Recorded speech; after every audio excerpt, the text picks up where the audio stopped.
Shivanshu recording studio बानावर त्रिशूलगंज।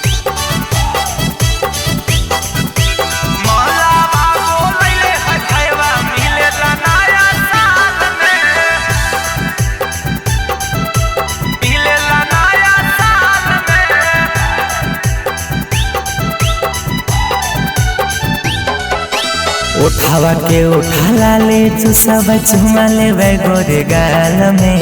उठावा के उठाला ले सब चुमा ले गोरे गाल में। मालावा बोलैले है भैया मिलेला नया साल में। मालावा बोलैले है भैया मिलेला नया साल में।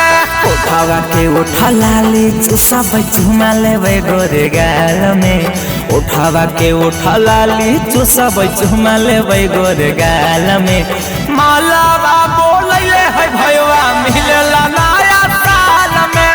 मालावा बोलैले है भैया मिलेला नया साल में।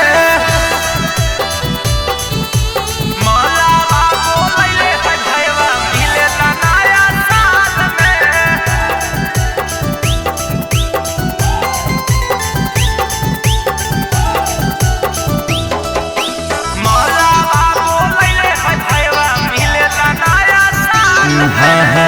बड़ी मुश्किल से माल पटैले हार रे।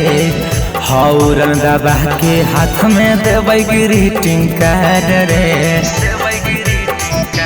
हाँ बड़ी मुश्किल से माल पटैले हार रे। हौरन दबा के हाथ में देबै ग्रीटिंग कार्ड रे। एक बार मिलिया भैया जादो जी के खटाल में। एक बार मिलिया भैया जादो जी के खटाल में।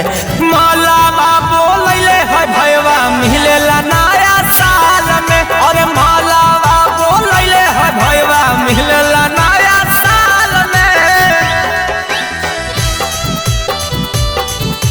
मालावा बोलैले है भैया मिलेला नया साल में।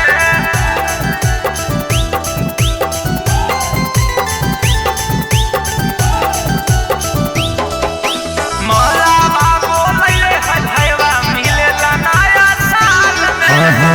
साजन हीरा करैया बड़ी ओरा से प्यार रे। मंगिया हम भरबै बनबै ओकर भतार रे।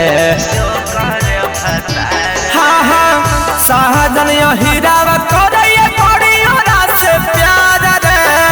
मंगिया हम भरबै बनबै ओकर भतार रे।